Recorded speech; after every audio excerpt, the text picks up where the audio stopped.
And now for something completely different. And welcome back, Metal-O-Maniacs. I'm super excited right now. Well, shit, everybody knows Henri by now, man. We've dragged your ass on there several times, but Henri and the band are here, man. Motherfucking much love, guys. Pursuit, what's up, gentlemen? How's it going, man? What's up, dude? You're making my night being able to talk to you guys, man. I am a fan and consider you motherfuckers friends at this point, so hey. Yeah. Much love to you too, man. You've been such an insanely strong support through. Well, hey, man. Yeah. I love the jams, dude. You know, I love the and for those who are new to the show, Henri came on a couple months ago. We did our countdown of the greatest video games of all time together. That was a lot of fun, brother. Hell yeah. And then I think over a year ago now, when the Scourge music video came out, or Scourge of Humanity music video came out, you also featured that on your show as well. So that was much appreciated. Yeah, as a matter of fact, I'm glad you brought that up. Ron Behrens, our brother, our reporter on location for Devastation, as we like to call him, did that interview. You guys did the interview together. Your very first interview with us was with Ron, actually. That's right. Pretty kick-ass. Yeah, and I sounded like such a goober. Hey, I come out here and sound like a goober every week, man, so fuck it. You know, what are you going to do? Not only are you guys, you know, Henri's part of the show now on a regular basis, man, and Henri, I'm going to come up with a reason to bring you back on soon, and we'll talk about some other kind of ridiculous shit, but I have to give you guys a huge shout out for what you did for me for my fucking Every Bunny fucking video, man. I really do. That was very awesome of you guys, man. Every bunny was kung fu fighting. Yeah. Those rabbits were fast as lightning. Yeah. In fact, it was a little bit frightening.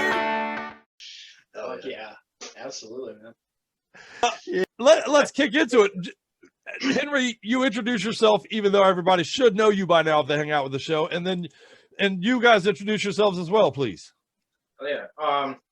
I'm Henri Jordan. I'm the guitar and vocals in Pursuit. Hey there, my name is Krios. I play the drums in Pursuit. Elton, and I play bass and do vocals. Fuck yeah. And combined, you play a huge part of the soundtrack to my life, gentlemen. Yeah, dude, thank you so much. Well, let's catch up. I know that you guys have stayed busy during the pandemic, the fucking world shut down, as it were. So now that we are coming out the back end of it, man, you got a new jam getting ready we're going to kick everybody in the face with tonight. But kind of bring me up to date, man. How's your last year been, fellas? Oh, man. Right? It's been so extremely up and so extremely down. And I'm happy to say that we are very much on an up that feels like it's going to keep going higher and higher. We started off the pandemic strong with the Scourge of Humanity music video, and then recorded our second single, Irresolute, and then unfortunately we parted ways with our drummer at that time recently after that, so we had this really short but honestly very stressful and emotional period of not having anybody to drum in the band, and then thankfully Krios here was down to come over and jam our songs and try out, and the dude, it literally felt like the missing link. I mean, I'm okay. Yeah. But so he got up in the band, and we're faster than we've ever been. We're tighter than we've ever been. Oh, hands down. And without a doubt. Yeah, it's just he kicks ass. And fuck yeah, brother. Now the band feels like home, so it's really nice. Well, Krios, man, I've been called the missing link a few times, but in an entirely different context, sir. So I like yours better. Yours, mine isn't meant so complimentary, but if you don't mind my noticing, if Ill-Fated is a first sampling of what the new Pursuit is with your new drummer and situation, man, I'm again my official crypt review here. Fuck yes. Hell yeah, thank you. Yeah. So, well, now that you brought this into what has turned into, I guess, your creation process, man, tell me where you guys are as far as that goes. And I know you try to get together as often as you can, obviously, but give me a little feel of what's behind the gates of Pursuit right now. Pretty much what's behind the gates is we're writing for a new full length, and we're at this point several songs into it, and we don't necessarily have a specific rhyme or reason to how we're writing the songs, other than we just try to write the next song better than we wrote the last song. and try to incorporate each other's influences more and more as we go through, and just try to do stuff that you don't really hear, you know, in everyday thrash or everyday death metal. You know, we try to put our own identity and heart and soul into it. So, and then Dalton contributes a lot to like the riff writing process on that. Yeah, we I mean, it used to be primarily Henri just coming up with riffs and myself working more with the structure of things, but lately it's been, I think, a little more like 50-50 in both of those camps, which is cool. And then Fuck yeah.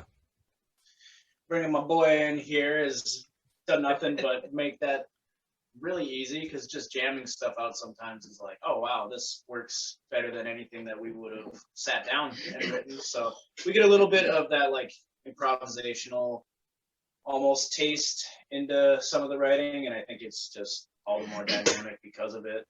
In the last year or two, in talking to bands, the landscape has changed so drastically. I mean, it was already changing, obviously, due to logistics and where people live and all that kind of shit and the internet and whatever.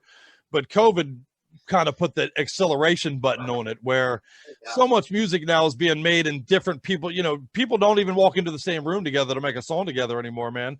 And I do wonder how much improvisation is lost. How much, you know, because there's a lot to be said about feeding off of each other in a room like that. Wouldn't you? Would you agree? 100%. Yeah. Like, I think a lot of those like lip curling, like you smell something stinky kind of riffs usually come from everybody's just feeling it in the moment. And Right. Not that that's not possible, like sitting down and orchestrating something beforehand, but there's something to be said for just like being that in the pocket and just like, I don't know, there's something just happens. I guess it's weird, it's ethereal, but it's cool. And yeah, I hope that's not being lost with all the lack of face-to-face jamming and stuff. We're all kind of emerging from our cocoon, as it were. So, you know, we need metal, man. I don't know about the rest of the world, but I fucking need metal. Everybody was given weed and beer and fucking relaxation for a year, man. We need metal for this shit. Fuck, I need a show. And 100%. fuck me.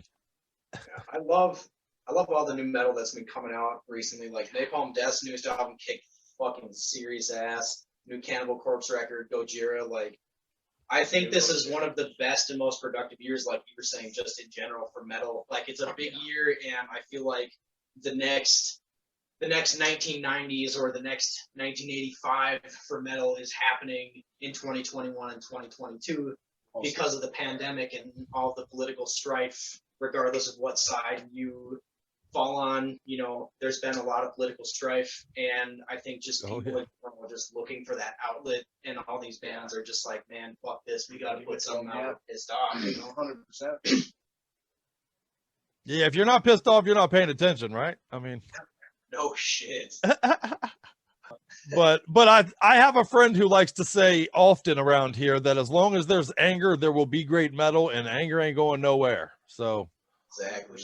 Yeah. you guys are in the great north. You got, well, and I love even your tagline on social media, a new breed of thrash metal from the Northwood, because you guys are exactly that, man. To just hang the moniker thrash on it, it's more than that. So I like that phrase, sir. No, I appreciate it. It's very on the nose, but it's like, I don't know, it catches people's attention, I think. Yeah.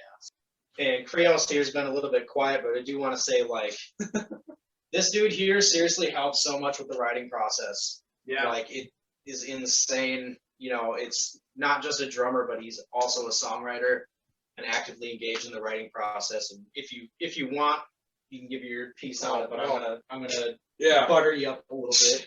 Yeah, I try my best. One thing that I've found that really works for us is we'll put a phone in the other room to record, and we'll listen back to it. I'll cut that up, and we've got a shared hard drive online that we can go through and listen to songs. So I can be like, well, I kind of fucked up on this bit.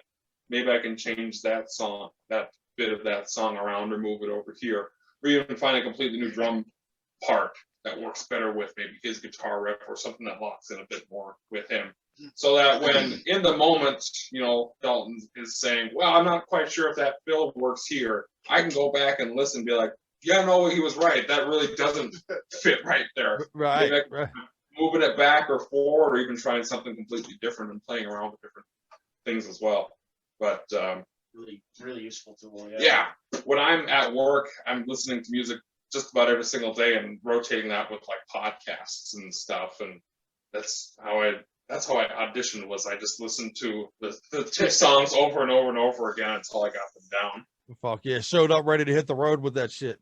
He fucking did, dude. It was 100%. insane. Oh well, man, I'm gonna give y'all a peek in behind the scenes, even because Henry is a brother of mine, man. We talk all the time, actually, and I remember when Henry came in home and hit social media that day and was like, "Dude, I got a fucking drummer. We got a drummer." It's you know, my man was back flipping around like, "You guys are gonna love this fucking dude," and I was like, "Oh yeah, dude, I can't wait for the jams." And then, you know, here we are officially unveiling some shit and all that, man. You know, I love that progression of things, but yeah, man, as a behind the scene, not just the dude who does the show, but as a fan of you guys, man, I remember that with fondness, man. Henry was literally doing backflips around, man. That was good shit. When was that? Was that like February? Yeah, that was late January. Yeah. I don't remember when you hit me up, but yeah, I got a message from like, and yeah, he sent me a couple songs and goes, "Let me know what you think." And yeah, I spent the next 2 weeks just kind of getting it down. I was so fucking nervous when I pulled up there. I was like, "Hi, what's up? I'm the guy." And then he fucking just floored us. Destroyed it. Yeah. Oh my god. Hey, It literally felt like he had already been in the band. Yeah, I've never had that experience where somebody shows up and there's no like adjustment period. They just hop in and it feels like you've been playing together.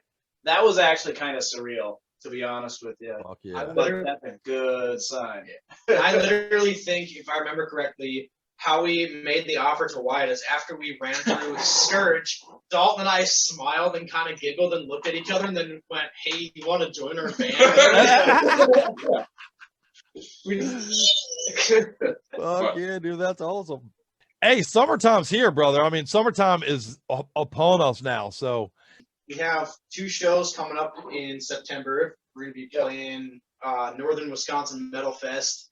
And then we've got a show in Fargo, which is where the band is now based out of. So we got a show at the Aquarium in Fargo.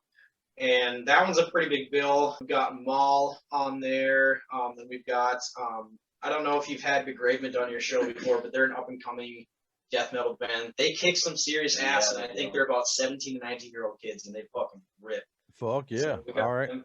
I'm gonna hunt them down based on your recommendation, sir. Hell yeah. And then Widow is another local death metal band as well that's on that bill. So tickets have already been flying. It's a stacked bill. People are gonna bring the house down. It's gonna be wild. Yeah. Oh man. Watching this and either on the fence or within the area and doesn't know about it, you should definitely fucking roll out to that. So we got a jam for everybody, right? Called Ill Fated, correct? Yes, sir. Tell them what we're about to subject their asses to. I would say this song is the first one of the 3 that we have released to the public that showcases everybody's influences, I think. Like, Scourge and Irresolute definitely had, like, some hints at the type of songwriting that we were coming into. It's a cool song. It's I think it's the most dynamic tune that we've put out so far. And I think that's the coolest part about it. Well, you guys kick ass, man. I appreciate the fuck out of your time. Hell yeah. Thank you so much, man. This is Krios from Pursuit, and you're watching Metal-O-Mania with the Crypt and Scully.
Every nightmare you've ever had was just a fucking documentary. He comes to erase all boundaries. The only reality is there is no reality, except for him. His endless, black chaos.